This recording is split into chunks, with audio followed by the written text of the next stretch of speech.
నమస్తే సార్. నమస్కారం అండి. సార్ ఇది ఇప్పుడు తెలంగాణలో కాంగ్రెస్ పరిపాలన ఏ విధంగా ఉంది? బాగుందండి. ప్రస్తుతానికైతే చాలా బాగానే ఉందని చెప్పి అనిపిస్తోంది. అనిపిస్తుందా ఉందా? మేము ఒక పార్టీ కాదు కదా, దేన్నైనా చెప్పాలంటే ఆచితూచి చెప్పాలి.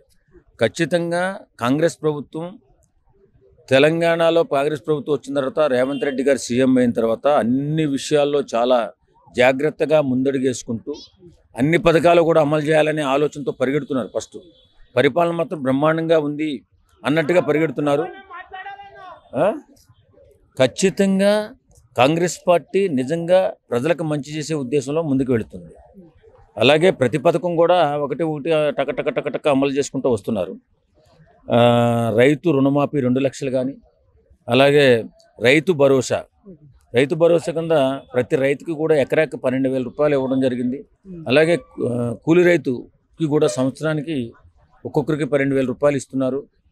ఆ రకంగానే సన్నబియ్యం వాళ్ళు చెప్పని కూడా కాంగ్రెస్ ప్రభుత్వం ఒకటి అమలు చేసుకుంటూ వస్తుంది.